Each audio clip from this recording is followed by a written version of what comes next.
En 2018, j'ai traversé un divorce qui m'a laissé pratiquement dépouillé de tout. Je parvins à m'installer dans une petite maison, mais elle était désespérément vide. Il me fallait des meubles, des appareils électroménagers, littéralement tout. Évidemment, la tâche était immense, surtout financièrement, alors j'y vis l'occasion idéale de dénicher quelques trouvailles à prix réduit sur Craigslist. Ma priorité portait sur les objets les plus essentiels, un canapé, une télévision, et ainsi de suite, et il ne me fallut guère longtemps pour trouver de bonnes affaires. J'échangeais des messages avec plusieurs vendeurs et récupérais quelques articles, puis, dans le même élan, je tombais sur une annonce proposant un meuble télé affiché pour 40 $. Il semblait tout à fait banal, un simple meuble télé en bois. Le vendeur, Matt, se montrait toutefois très strict quant à l'heure de récupération. Ce devait impérativement être après 9 heures du soir à cause de son travail et jamais durant le week-end. Cette contrainte me convenait malgré tout, mais je trouvais étrange une précision si rigide et j'imaginais que c'était peut-être la raison pour laquelle personne ne l'avait encore acheté. Nous convînmes donc d'un rendez-vous le mercredi à 9h30 et, le jour venu, je m'y rendis, il m'envoya son adresse et je roulai une demi-heure jusqu'à chez lui. La ville où il vivait, je n'en avais entendu parler qu'au détour de conversation et je compris bien vite pourquoi la plupart des maisons étaient délabrées et très anciennes. Même les routes étaient en mauvais état et de nombreux lampadaires ne fonctionnaient plus. L'aspect de la maison de Matt ne contribua guère à me rassurer. Aussi décrépite que les autres, avec pour seule lumière ce qui ressemblait à un couloir faiblement éclairé. Je comptai 40 $ et glissai les billets dans ma poche avant de monter sur le perron pour sonner. En attendant, j'observais son jardin. Il y avait des objets éparpillés partout, statues de jardin et décorations étranges, disséminées aussi bien sur la pelouse que sur le perron, puis la porte s'ouvrit. Matt était un homme grand et mince, probablement dans la quarantaine. Il avait l'air épuisé, comme s'il n'avait pas dormi depuis des jours, et je sentis l'odeur d'alcool lorsqu'il me salua et m'invita à entrer. Si j'avais su à l'avance de qui j'achetais, je ne serais jamais venu, mais il était trop tard pour reculer. En traversant le couloir, je constatais que des objets traînaient partout. Ce n'était pas une maison de collectionneurs compulsifs comme on en voit à la télévision, plutôt une demeure abandonnée, mise à sac par des adolescents arrivés au salon, tout au fond de la maison. Il me montra le meuble télé. La pièce était à peine éclairée, rendant difficile l'évaluation de son état. « Pourriez-vous allumer la lumière ?» demandai-je avec politesse. Matt ne répondit pas, mais alla actionner une petite lampe dans un coin. C'est à cet instant que je ressentis un malaise profond, une intuition sourde que quelque chose clochait. Avant même d'examiner le meuble, j'entendis des pas derrière moi. Un autre homme venait d'apparaître, se plaçant aux côtés de Matt. Il ne salua pas, ne dit pas un mot. Il se contenta de me fixer. Je ne savais que penser, et je ne voulais pas dramatiser trop vite, mais l'inconfort devenait écrasant. Cette impression oppressante grandissant à chaque seconde, j'hésitais sur la marche à suivre lorsque Matt passa devant moi pour se positionner face aux meubles télé. Ils étaient désormais de part et d'autre de moi, immobiles, silencieux. De longues secondes s'écoulèrent ainsi, sans un geste, sans un mot. Je finis par me frayer un passage, dépassant l'autre homme pour regagner le couloir et me diriger vers la porte d'entrée. Derrière moi, j'entendis leur rire, comme si tout cela n'avait été qu'un divertissement. Et alors que j'étais à mi-chemin de ma voiture, la porte claqua violemment.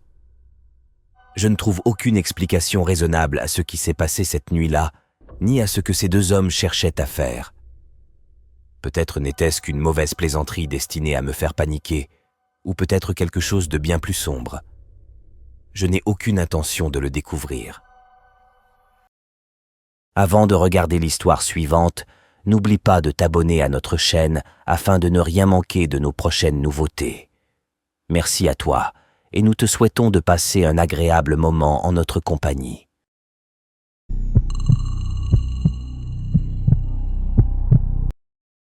J'avais 23 ans et je cherchais un studio à louer.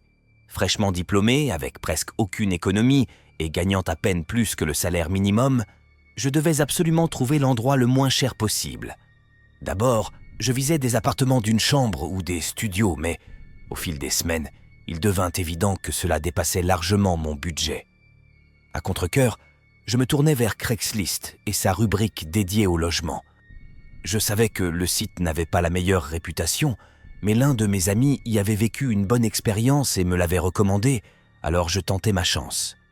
Le premier jour, je ne trouvais rien, bien que la multitude d'annonces m'eût donné un peu d'espoir. Elles n'étaient simplement ni dans ma zone, ni dans ma gamme de prix. Ce fut, je crois, le 3e ou le 4e jour que je rafraîchis la page et tombai sur une nouvelle annonce qui attira immédiatement mon attention. Il s'agissait d'un logement situé à quelques miles de chez moi.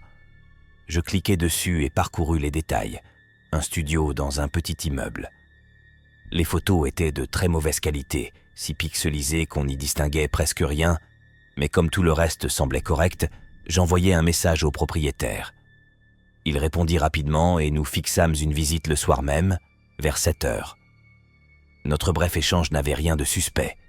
Ses messages étaient professionnels et il paraissait réellement disposé à me montrer l'appartement. Quelques heures plus tard, je montai en voiture et me dirigeai vers l'adresse indiquée. Je précise que je savais déjà qu'il s'agissait d'un quartier peu réputé de la ville, mais c'était le moins cher, et honnêtement, je ne pensais pas que ce fût si terrible. Avec le recul, j'étais peut-être simplement naïf, faute d'alternative. J'arrivai devant un immeuble plutôt ancien. Je me garai le long de la rue, sortis de la voiture et envoyai un message au propriétaire pour lui dire que j'étais là, avant de m'avancer vers l'entrée. Je ne vis personne, alors je composai le numéro de l'appartement et attendis quelques secondes avant d'entendre le déclic de la porte. À l'intérieur, un escalier central et 2 appartements de part et d'autre. Avant même de chercher les numéros, une voix retentit au-dessus de l'escalier, m'indiquant qu'il se trouvait au 3e étage. Supposant qu'il s'adressait à moi, je montai. Cependant, je commençais déjà à me demander pourquoi il ne m'avait pas accueilli à la porte, lui qui avait été si professionnel par message, au sommet des marches, un petit couloir et 2 portes, dont l'une ouverte. Je m'en approchai et découvris un homme à quelques pas qui me regardait. Il me salua, me serra la main, puis m'invita à entrer. Aussitôt, je fus déconcerté. Le lieu contenait un canapé, une télévision, des chaises et même de la nourriture sur les comptoirs. Il était manifestement habité. « Quelqu'un vit ici ?» demandai-je avec douceur. L'homme répondit rapidement, riant brièvement, que non, que personne n'y habitait et que tout serait parti le lendemain. Je souris, mais ses paroles sonnèrent faux. Il me fit avancer, décrivant les atouts du logement, mais je réalisai soudain que ce n'était même pas un studio. Plusieurs portes menaient clairement vers d'autres pièces. C'était au minimum un appartement d'1 ou 2 chambres, et le prix annoncé était impossible. Il sembla percevoir mes doutes, car il cessa de parler et se dirigea vers le couloir. Il ouvrit l'une des portes, qui donnait évidemment sur une chambre, et me dit de regarder à l'intérieur. Avant que je ne puisse réagir, mon téléphone vibra. Je le sortis de ma poche, consultai l'écran, et mon visage se décomposa. Le message provenait du véritable propriétaire Craigslist, me demandant où j'étais. Je levai les yeux, horrifié, comprenant ce qui venait de se passer, et je vis immédiatement que l'homme en face de moi savait que je savais, un instant de terreur suspendu, durant lequel il resta immobile, le regard vide. Puis je pris mes jambes à mon cou, traversai l'appartement, dévalai les escaliers sans entendre de pas derrière moi, sortis et montai dans ma voiture. Je partis sans me retourner. Terrifié, je ne répondis même jamais au véritable propriétaire. Je ne voulais plus m'approcher de cet immeuble, et j'ignorais si, d'une manière ou d'une autre, il pouvait être impliqué. Mais cet homme qui m'avait attiré chez lui avait été terriblement proche de m'enlever. Je ne sais pas, et je ne veux même pas le savoir, mais jamais plus je n'ai rouvert Craigslist après cette nuit-là.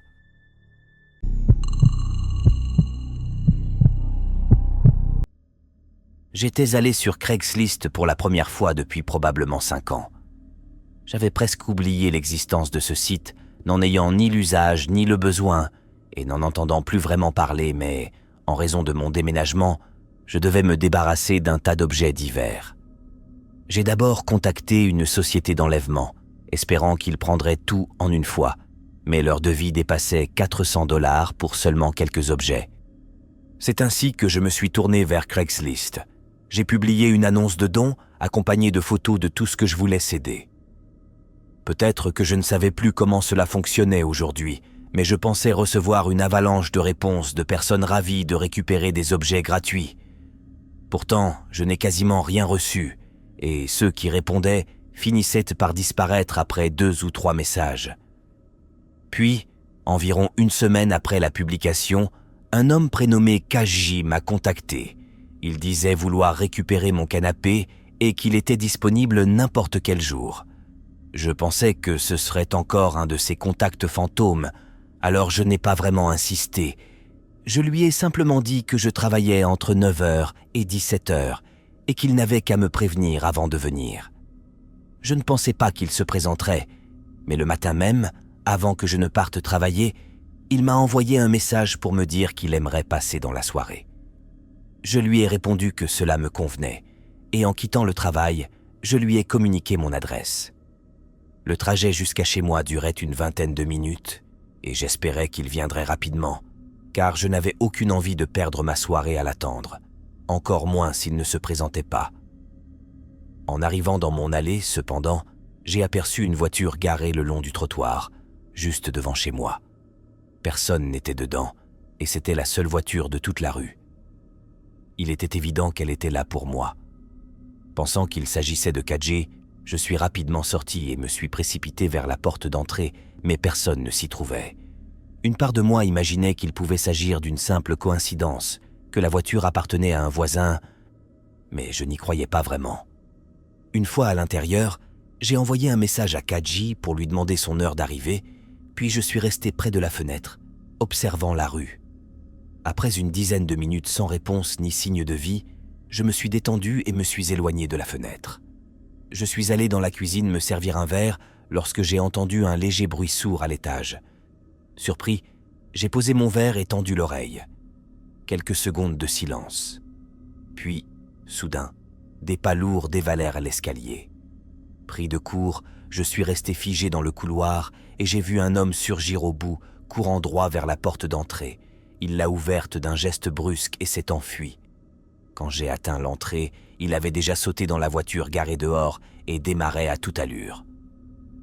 Je suis resté sidéré, essayant de comprendre ce qui venait de se produire, tant tout s'était déroulé vite et brutalement.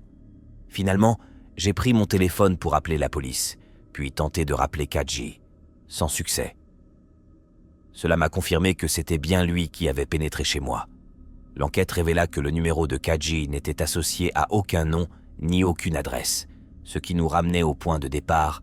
Rien n'est jamais ressorti de tout cela, malgré mes multiples tentatives pour pousser la police à reprendre le dossier. À ma connaissance, rien n'a été volé. Peut-être n'a-t-il pas eu le temps. Peut-être m'attendait-il. Peut-être que le bruit que j'ai entendu était une erreur de sa part, l'obligeant à fuir dès qu'il avait perdu l'effet de surprise. Quoi qu'il se soit réellement passé, je ne peux qu'espérer qu'il ne reviendra jamais.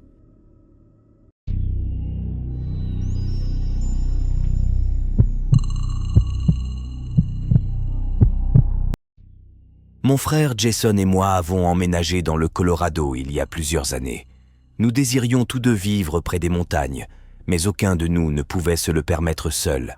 Nous avons donc partagé le loyer d'une maison de ville située dans la banlieue immédiate de Denver. Ce compromis était idéal, car nous n'étions qu'à 10 à 15 minutes d'une longue chaîne montagneuse. Cependant, il faut préciser que les sentiers de randonnée et de camping à proximité étaient presque toujours bondés. L'endroit était si accessible, tant pour les locaux que pour les touristes, qu'il était difficile d'y trouver la moindre solitude, quelle que soit la saison. C'est pour cette raison que mon frère et moi avons décidé d'organiser une excursion de 3 jours en autonomie, dans l'espoir de nous éloigner de la foule et de goûter enfin au calme. Je lui ai fait confiance pour tracer notre itinéraire et, quelques semaines plus tard, nous avons pris la route jusqu'au départ du sentier. Une seule voiture était garée lorsque nous sommes arrivés. Un vieux SUV couvert de poussière, comme s'il avait traversé les pires routes, sachant qu'il n'y avait probablement qu'un seul autre randonneur sur ce parcours. Nous avons abordé la randonnée avec un esprit serein. La première journée consistait en une marche d'environ 8 miles. La majorité du terrain était relativement plate jusqu'au dernier miles où le sentier commençait à grimper le flanc d'une montagne. L'ascension était éreintante, mais Jason m'avait promis que le campement en vaudrait la peine, et il n'avait pas menti. À environ 3/4 de la montée, une petite plateforme naturelle s'étendait au bord de la falaise, offrant une vue saisissante sur toute la vallée. C'était splendide, surtout alors que le soleil déclinait. Après avoir contemplé le panorama, nous avons monté nos tentes, puis rassemblé quelques branches et des pierres pour aménager un foyer. Une fois le feu allumé, nous nous sommes assis pour discuter. Je ne sais pas combien de temps nous avons parlé, sans doute 2 heures ou davantage, lorsque nous avons tous deux entendu un bruit provenant du sentier. Nous nous sommes figés, à l'écoute de pas qui se rapprochaient de notre campement. 1 minute plus tard, un homme sortit de l'obscurité et entra dans le cercle de lumière projeté par notre feu. Il ne portait pas de lampe frontale, ce que tout randonneur ou campeur sait pourtant indispensable lorsqu'on risque de se retrouver dans l'obscurité. En l'observant avancer, Jason et moi avons immédiatement compris que quelque chose clochait. Il arborait un sourire étrange en s'approchant du feu. « Et vous avez besoin de quelque chose ?» demanda Jason en se levant. L'homme posa les yeux sur lui, puis sur moi, conservant son sourire alors qu'il commençait à se présenter. Il affirma qu'il était garde forestier et qu'il nous suivait depuis quelque temps. Selon lui, ce secteur était fermé pour la saison et nous n'avions pas le droit d'y camper, mais quelque chose n'allait pas. Nous savions que le parc était ouvert et nous avions même obtenu des permis de l'État la veille. De plus, aucun garde forestier ne patrouillerait en pleine nuit sur un sentier montagneux. S'il n'était pas ce qu'il prétendait être, que faisait-il ici ? Je pouvais voir que Jason se posait les mêmes questions. Nous avons commencé à l'interroger, mais il nous interrompit sèchement. « Vous devez partir avec moi immédiatement ? Préparez vos affaires et suivez-moi. Je vous ramène au départ du sentier. » Nous sommes restés immobiles, assimilant ces mots et comprenant que quelque chose était terriblement anormal. L'homme resta près du feu, ce même sourire figé aux lèvres. « Non, nous restons ici, » répondit Jason. L'homme le regarda encore une fois, puis me dévisagea, conservant ce rictus inquiétant avant de se détourner et de s'éloigner dans la nuit terrifiée. Nous ne parlâmes plus pendant plusieurs minutes, tendant l'oreille pour nous assurer qu'il ne revenait pas. Puis nous avons ravivé le feu avec quelques branches sèches, impossible de dormir. Nous sommes restés éveillés toute la nuit, croyant parfois entendre à nouveau des pas, sans jamais apercevoir l'homme. Au lever du soleil, nous avons levé le camp, abrégé notre excursion et refait le chemin jusqu'à la voiture. À notre retour, le même SUV poussiéreux était toujours là, ce qui nous fit nous demander si l'autre randonneur avait croisé cet homme. Et ce qui avait pu lui arriver, nous avons prévenu la police, mais l'enquête n'a rien révélé. Il ne faisait aucun doute que cet homme avait menti sur son identité, mais le fait qu'il ait tenté de nous entraîner dans les bois au cœur de la nuit laisse penser qu'il nourrissait des intentions sinistres, lesquelles, nous l'ignorons, mais il semble que l'autre randonneur ait peut-être eu la malchance de le découvrir. Avant de regarder l'histoire suivante, n'oublie pas de t'abonner à notre chaîne afin de ne rien manquer de nos prochaines nouveautés. Merci à toi, et nous te souhaitons de passer un agréable moment en notre compagnie.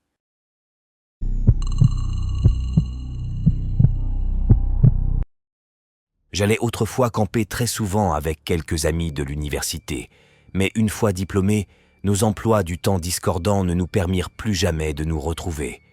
Je finis donc par partir seul. Il y avait un terrain de camping où nous avions longuement séjourné et, par prudence, je décidai d'y retourner.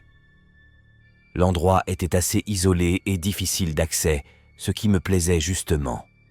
Personne n'y venait jamais, tant il existait des sites bien plus accessibles aux alentours. Connaissant parfaitement la route, j'y arrivais sans encombre et installai mon matériel. Peu après, un homme apparut. Il ressemblait à n'importe quel randonneur, mais il ne portait qu'un petit sac à dos. Assurément pas de tente ni de matériel de camping. Ce qui m'intriguait surtout, c'est que le lieu n'avait rien de particulièrement pittoresque. Un bel espace pour camper, certes, dégagé et entouré d'arbres, mais sans aucun intérêt pour quelqu'un qui ne souhaitait pas y passer la nuit. Je n'y prêtais pourtant pas grande attention, l'homme paraissant parfaitement ordinaire. Peut-être cherchait-il simplement un coin tranquille où se reposer un moment. Je restai donc près de ma tante, et l'homme demeura à l'autre extrémité du terrain. Vers 6 heures, je m'éloignai pour préparer mon repas, et c'est à ce moment-là que je le vis enfin repartir. Je trouvais qu'il partait bien tard. Il ferait une obscurité totale dans moins d'1 heure, et la randonnée du retour durait environ 3 heures. Hormis cela, j'étais simplement soulagé d'être à nouveau seul. Je fis bouillir de l'eau avec mon petit réchaud et préparai un de mes repas lyophilisés, puis retournai m'asseoir près de ma tante. Le soleil venait de disparaître. Je sortis une petite lanterne que j'accrochai au tissu avant de rester dehors un moment, savourant l'atmosphère soudain. Je pris conscience que j'étais entièrement seul et que c'était habituellement le moment où mes amis et moi nous réunissions autour du feu pour discuter. Mais, livré à moi-même, je n'avais plus grand-chose à faire. Au bout d'un moment, j'éteignis la lanterne, me glissai dans ma tente, m'allongeai et m'endormis. En pleine nuit, je fus tiré du sommeil par des bruits de pas tout près. En ouvrant les yeux, je ne vis qu'une obscurité totale, et ne sus dire depuis combien de temps je dormais, mais les pas se rapprochaient, puis s'arrêtèrent à l'autre bout du terrain.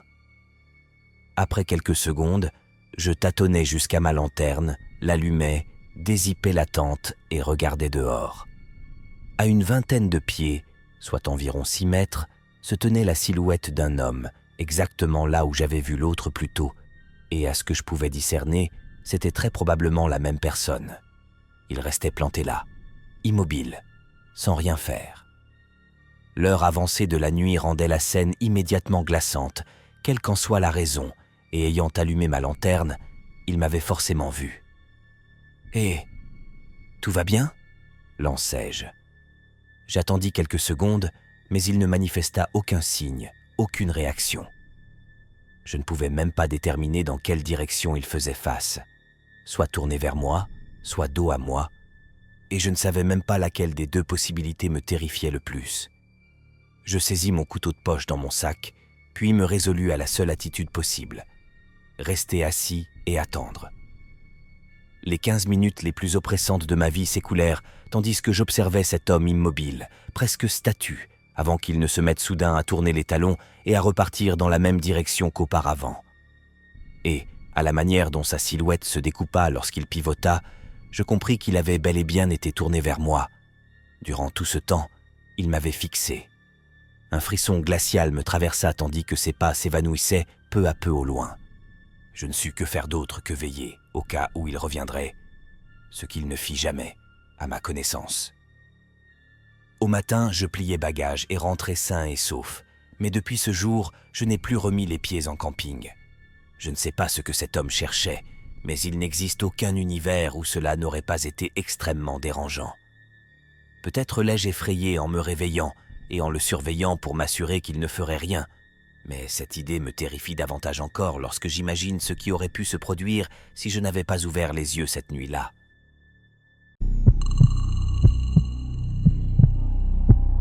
Je campais dans l'arrière-pays, non loin de chez moi. N'étant pas un grand randonneur, je ne m'aventurais jamais sur des sentiers de plus d'1 ou 2 miles. Celui-ci se trouvait à un peu plus d'1 mile du terrain de camping jusqu'au point de départ où ma voiture était garée. Je passais le week-end là-bas, installé près du lac, et comptais y rester encore 2 nuits. Au 3e jour, je passais la matinée à retourner à mon camion pour récupérer ma canne à pêche et quelques provisions, puis à revenir vers le camp.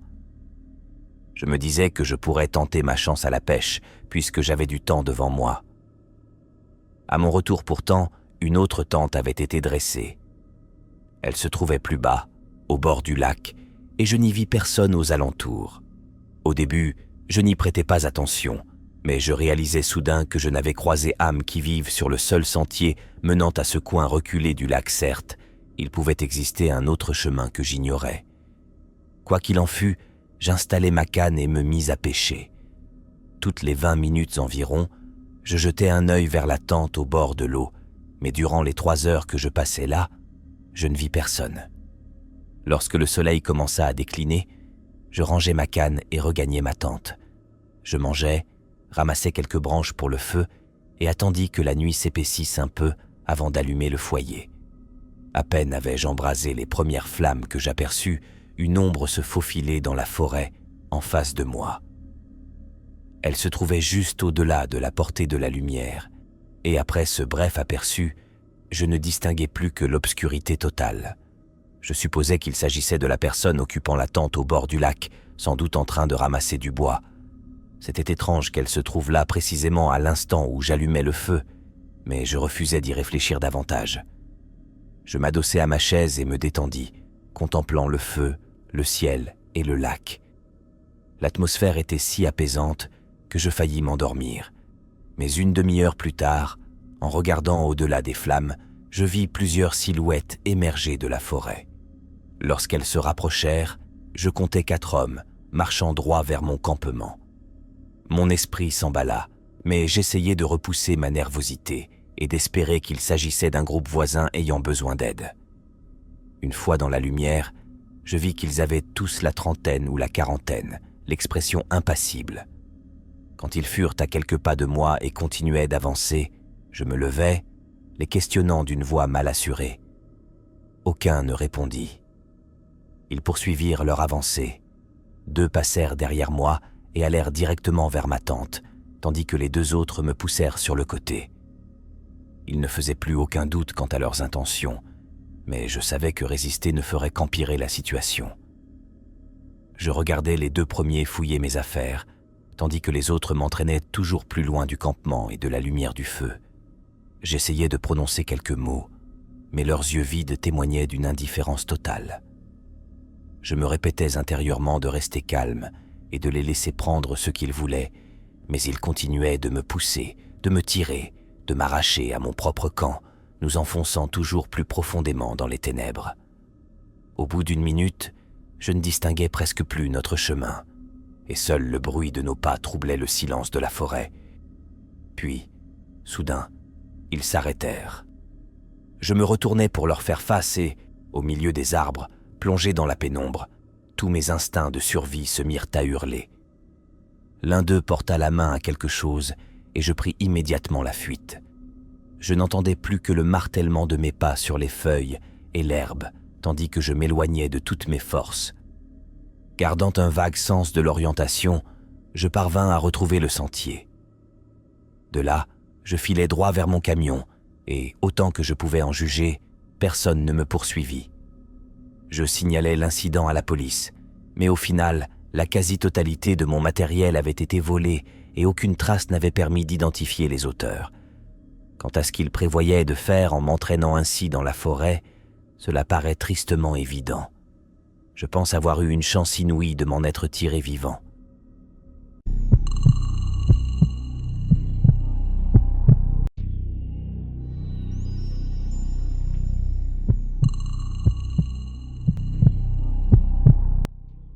Cela s'est passé cet été. Mon meilleur ami Jonah et moi, tous 2 étudiants à l'université, sommes des amateurs de plein air.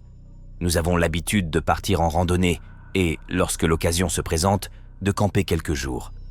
Ainsi, lorsque les cours se sont terminés pour les vacances d'été, nous avons décidé de passer quelques nuits en camping au bord d'un lac situé à 2 heures de route environ.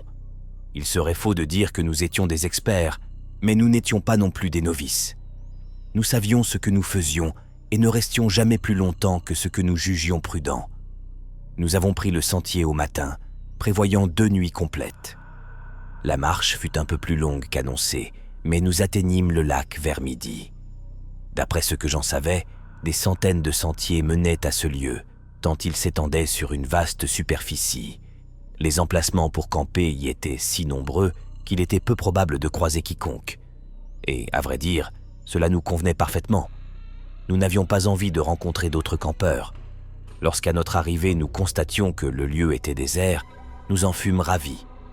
La première heure, nous la passâmes à nous reposer de la longue marche. Puis nous montâmes nos tentes à la lisière des arbres, juste au-delà de la plage. Le soleil déclinait déjà lorsque Jonah alluma un feu, tandis que je partais ramasser quelques branches sèches supplémentaires. Je ne m'étais pas beaucoup éloigné du campement lorsque j'entendis soudain un bruit devant moi. Je levai les yeux, scrutant les bois. La nuit tombait, mais je distinguais encore les formes, et plus loin, la silhouette d'une personne. En observant un peu plus longtemps, je vis clairement qu'il s'agissait bien d'un être humain, avançant dans les bois. Je regagnai rapidement le campement et racontai la scène à Jonah. Nous n'étions pas terrifiés, simplement troublés. C'était étrange de croiser quelqu'un ici, précisément là où nous avions choisi de nous installer. S'il avait longé la plage, cela aurait paru naturel, mais il traversait la forêt, sans même suivre un sentier. Une quinzaine de minutes plus tard, le soleil avait disparu derrière l'horizon, plongeant les bois dans l'obscurité lorsqu'un bruit de pas s'approcha. Quelques instants après, un homme surgit dans le halo du feu de camp. Il paraissait dans la trentaine, portait une barbe et des cheveux tombant sur les épaules. Dès que je croisai son regard, un mauvais pressentiment me saisit. Il nous adressa un sourire depuis l'autre côté du feu, puis demanda d'une voix posée si nous connaissions le chemin vers un endroit dont il cita le nom. Le nom m'était inconnu, sans doute un sentier des environs. « Désolé, je ne vois pas où c'est », répondis-je à mi-voix. L'homme conserva son sourire, nous observa encore un bref instant, puis tourna les talons et disparut dans la forêt sans un mot de plus. Je regardais Jonah. Nous étions tous deux aussi perplexes qu'inquiets. Lorsqu'il fut clair qu'il était parti, Jonah me demanda si c'était le même homme que j'avais aperçu plus tôt. Je ne pouvais l'affirmer, mais je le pensais. Nous restâmes près du feu, tentant de trouver une explication à cette étrange rencontre. La seule hypothèse plausible était qu'il s'était perdu et cherchait de l'aide à la tombée de la nuit. Pourtant, rien dans son attitude ne trahissait l'angoisse ou la panique. Il avait parlé avec un calme déconcertant, comme si tout était normal. Et s'il avait vraiment eu besoin d'aide, il n'aurait sans doute pas disparu après une seule question. Peu à peu, la gêne s'installa et nous cessâmes d'en parler. Nous laissâmes le feu s'éteindre et regagnâmes nos tentes. Je tentais de dormir, mais restais allongé plus d'une heure à écouter les bruits de la forêt. Une sensation étrange m'empêchait de fermer l'œil trop longtemps sans être gagné par la nervosité. Puis, au bout d'environ 2 heures, je l'entendis de nouveau. Des pas, tout près de nos tentes. Je criais le nom de Jonah, bondis hors de la mienne et scrutais les bois. Une silhouette se tenait là, à peine à 3 mètres de moi. Une seconde plus tard, elle fit volte-face et s'enfuit dans l'obscurité. Jonah sortit à temps pour entendre les pas qui s'éloignaient et me dit qu'il avait compris aussitôt, en entendant mon cri. Nous avons remballé nos affaires sur le champ, puis attendu, épuisés, les premières lueurs de l'aube pour quitter la forêt. Nous ne saurons jamais qui était cet homme ni ce qu'il cherchait réellement. Mais une chose est certaine, si je ne m'étais pas forcé à rester éveillé cette nuit-là, peut-être ne serions-nous jamais sortis de ces bois.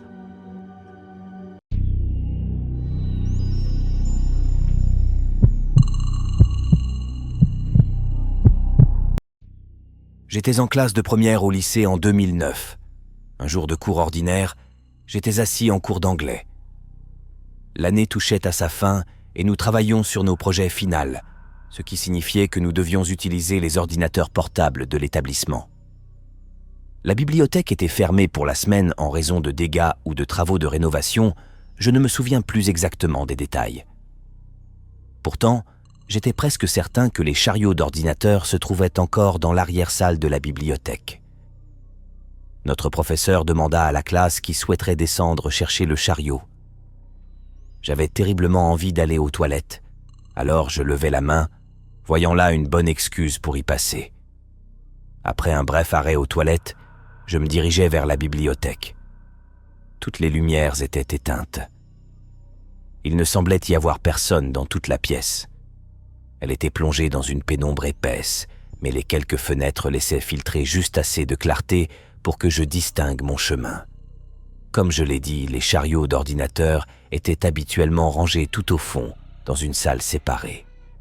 Une vitre donnait de la salle principale sur cette pièce arrière, et celle-ci était entièrement plongée dans le noir. Je tentais d'ouvrir la porte, mais elle était verrouillée. Je regardais autour de moi, ne sachant que faire. Je n'avais pas vraiment envie de retourner en classe pour prévenir mon professeur. Je parcourus des yeux la bibliothèque, espérant qu'au moins un membre du personnel s'y trouve. J'entendis effectivement quelque chose venant de l'autre côté de la pièce. En m'approchant, le bruit devint plus distinct, une sorte de cliquetis régulier. Il provenait de l'une des salles d'études où se tenaient parfois de petits cours. La porte était entrebâillée, mais la pièce baignait elle aussi dans l'obscurité. De grandes vitres donnaient sur cette salle, si bien qu'au lieu d'y entrer directement, je décidai de jeter un coup d'œil depuis l'espace principal. J'étais environ certain à 81% de distinguer une silhouette debout dans l'angle du fond. J'ouvris un peu plus la porte et appelai dans la pièce. Ma voix résonna faiblement. J'essayais d'actionner l'interrupteur, mais les lumières restèrent éteintes, confirmant que le courant était coupé. Je fis un pas à l'intérieur, perplexe de n'obtenir aucune réponse. Je voulais m'assurer que ce que je voyais était bien une personne. C'est si difficile à expliquer. Depuis l'entrée, cela ressemblait littéralement à une forme humanoïde. Une tête, un torse, tout. Je n'avais même pas de téléphone portable à l'époque pour éclairer la salle. Je m'avançai davantage, mais je m'arrêtai aussitôt, saisi d'un profond malaise devant ce que je découvrais. Cela ne ressemblait plus à un être humain. C'était une sorte de créature, une chose humanoïde. J'étais presque certain qu'elle, ou il, ou quoi que ce fût, me regardait. Je distinguais un visage sur sa tête, une tête au moins 2 fois plus grande que celle d'un humain normal. Sans parler de sa taille, peut-être 2,40 m à 2,60 m.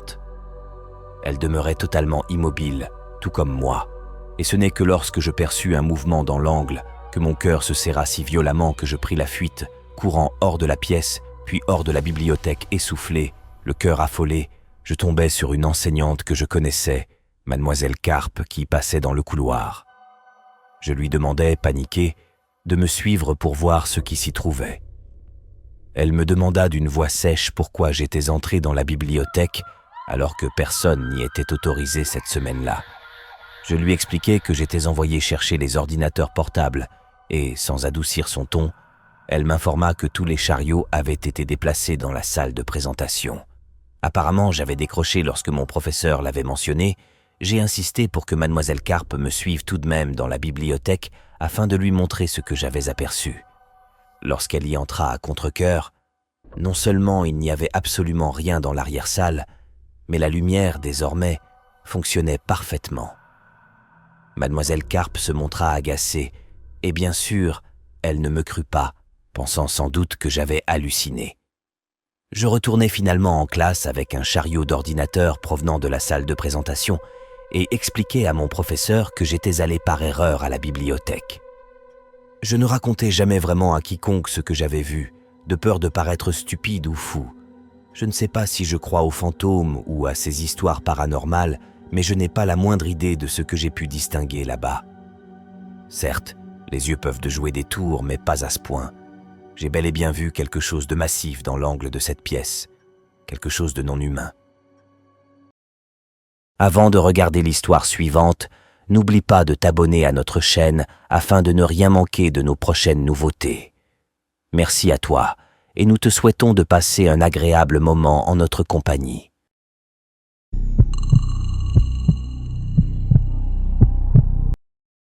J'étudiais dans un petit établissement universitaire principalement fréquenté par des étudiants navetteurs dans le Delaware. Durant ma première année, j'avais organisé mes cours de façon désastreuse. J'arrivais vers 15 h, j'assistais à quelques cours, puis j'avais une pause de 2 heures avant le suivant, et je ne quittais le campus qu'aux alentours de 21 h. Je l'admets, à mes débuts à l'université, j'étais plutôt asocial. J'aurais pu tenter de rencontrer du monde au réfectoire, rejoindre des clubs ou simplement me rendre à la bibliothèque pendant mes pauses. Mais pour mon dernier cours, 2 fois par semaine après ma pause de 2 heures, je me retrouvais dans une salle du sous-sol d'un des bâtiments de gestion. Ce sous-sol ne comptait que cette salle et une autre, et il était rare d'y croiser quiconque. Le plus souvent, j'y descendais directement, je prenais mon repas dans la salle, puis j'y faisais mes devoirs sur mon ordinateur portable pour le reste du temps, où je passais les heures à jouer sur mon téléphone ou regarder des vidéos. Oui, comme je l'ai dit, j'étais franchement asocial. Un jour pourtant, je me sentis paresseux et ne me préparais rien à manger avant les cours. Je dus donc aller jusqu'au réfectoire pour acheter un sandwich. Je m'assis seul à une table et commençai à manger, mais je fus très vite mal à l'aise en réalisant que j'étais le seul isolé alors que la majorité des autres étudiants étaient entourés d'amis. Je remis le sandwich dans son emballage et décidai de le finir dans la salle de classe, comme d'habitude. Je sortis dans l'obscurité et retournai au sous-sol du bâtiment pour affaires, où je terminais mon repas. Avant d'avaler la dernière bouchée, j'entendis la porte grincer derrière moi. Assis au fond, près de la porte, je me retournai et me retrouvai presque nez à nez avec un type que je n'avais jamais vu. Il paraissait avoir quelques années de plus que moi. Une barbe négligée et envahissante, des lunettes, un léger ventre. J'étais absolument certain de ne l'avoir jamais aperçu dans ce cours. Nous échangeâmes un bref regard gêné, avant que je détourne les yeux pour continuer à manger. Je notais mentalement que ce gars avait quelque chose de dérangeant, une étrangeté difficile à cerner. Je le vis du coin de l'œil s'installer à la table littéralement juste à côté de la mienne. J'avais envie de lui demander pourquoi venir s'asseoir là. Mais je me contentais de l'ignorer et d'éviter soigneusement de le regarder. Je consultais l'heure sur mon téléphone. Il restait encore 1h30 avant le début du cours. Je levai les yeux, sans le regarder directement, mais suffisamment pour apercevoir qu'il me fixait. C'en fut trop pour moi. Je terminai mon sandwich, ramassai mon sac et quittai la salle. Peu importait où j'allais, un banc dehors, n'importe où, du moment que je n'étais plus là. En ressortant dans la nuit, je cherchais un endroit où m'installer un moment. Je me dirigeais vers la partie boisée du campus et m'assis sur un banc sous un lampadaire éclatant. L'air était frais, fin d'automne oblige, mais je pouvais le supporter. Peu d'étudiants passaient par ce coin reculé, près d'un petit parking presque jamais utilisé, entouré d'arbres soudain. J'entendis des branches craquer et des feuilles se froisser. Je regardais autour de moi pour finalement l'apercevoir. Entre deux buissons aux allures de pin, quelqu'un se tenait debout. Je me levai et tendis le cou pour mieux voir. C'était lui. Il ne faisait même pas mine de cacher son visage. J'étais sur le point de repartir en courant lorsqu'il écarta les deux buissons et me salua. Il se mit à me parler, mais sa manière de s'exprimer était elle aussi étrange. Il surarticulait chaque mot. Il commença à me poser une avalanche de questions.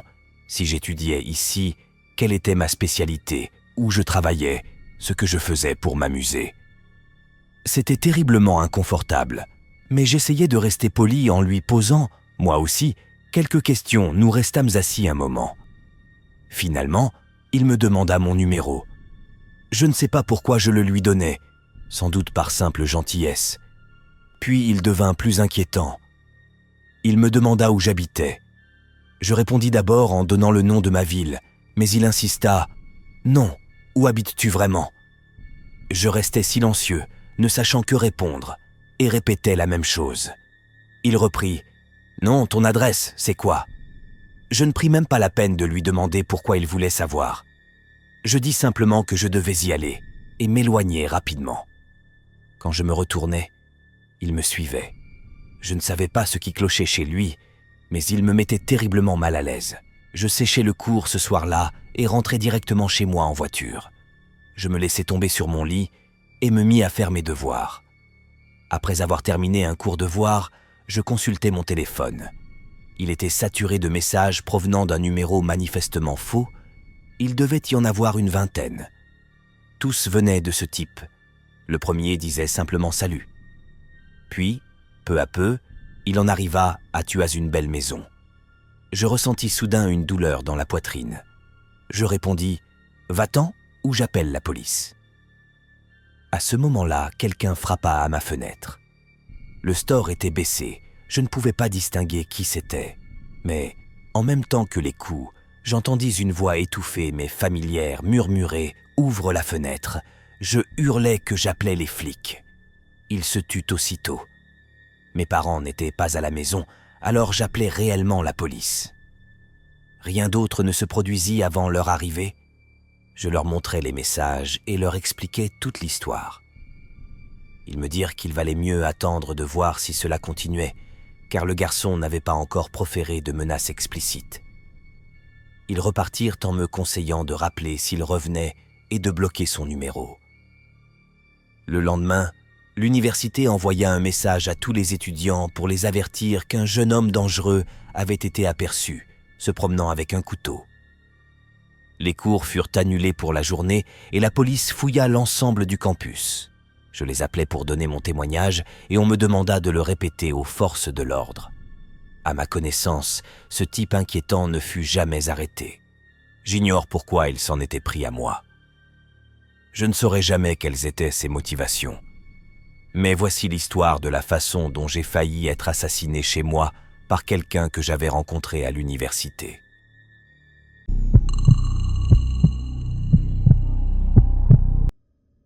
Au lycée, mon groupe d'amis comptait une dizaine de personnes, mais il était rare que nous fassions des activités tous ensemble.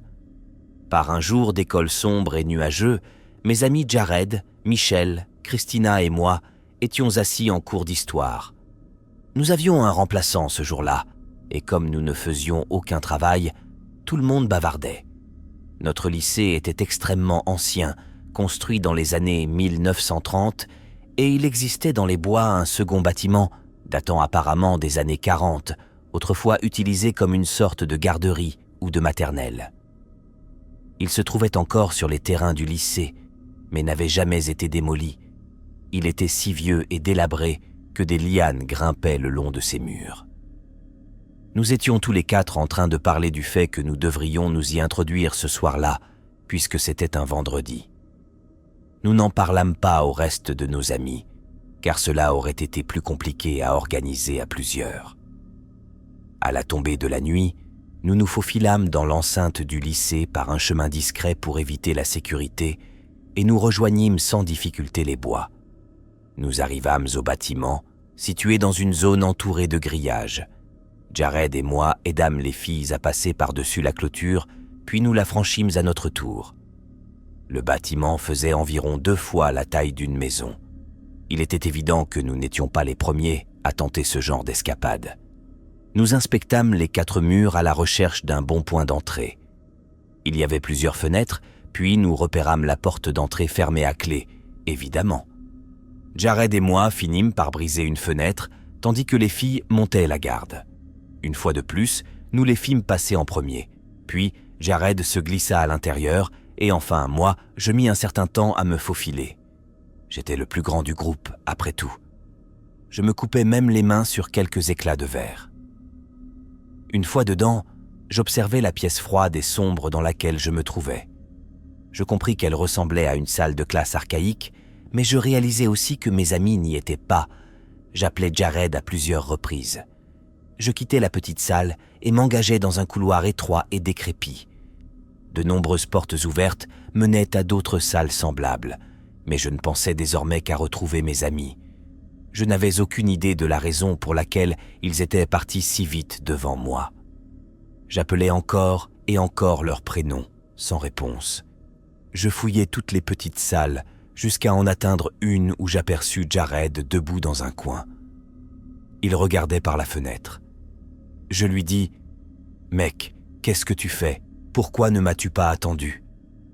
Il se tourna vers moi, du moins je le supposais. Impossible de croiser son regard dans cette obscurité. Je regardai de nouveau le couloir et appelai les filles. À cet instant, j'entendis quelqu'un marcher sur quelque chose assez bruyamment, plus loin dans le couloir étroit. J'avançai entre le désordre d'objets scolaires jonchant le sol et atteignis la dernière salle sur la gauche. Et au moment même où je regardais à l'intérieur, quelqu'un surgit et hurla dans mon visage.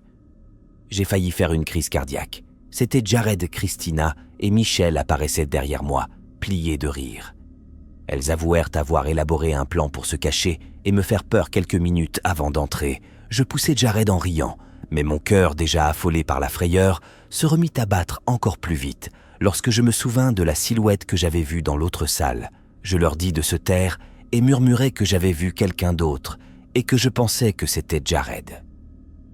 Je leur fis signe de me suivre jusqu'à cette salle, mais la personne qui se trouvait dans le coin avait disparu. J'entrai dans la pièce. Elle semblait vide. Puis, l'une des filles poussa un cri étouffé. Je revins vers eux et regardai ce qu'ils fixaient tous les 3. Elle montrait l'interstice entre la porte et son cadre. Il y avait quelqu'un derrière la porte, le visage collé contre la fente. Les 2 filles hurlèrent et Jared cria « On se casse !» Nous courûmes tous vers la fenêtre par laquelle nous étions entrés. Je fus le dernier à passer dehors, et je ne peux vous dire à quel point j'avais peur qu'on m'attrape les jambes pour me tirer en arrière, mais je parvins à sortir. Nous repassâmes la clôture et courûmes jusqu'à la maison de Christina. Cela n'avait aucun sens. La porte du bâtiment était verrouillée et la fenêtre brisée était la seule ouverte. Alors comment cet homme avait-il pu entrer? Mieux encore, que faisait-il là? Nous en parlâmes au reste de nos amis, et les rumeurs se propagèrent rapidement au sujet de ce bâtiment. Je suis certain que d'autres s'y sont aventurés par la suite, mais jamais plus nous n'osâmes approcher de cet édifice.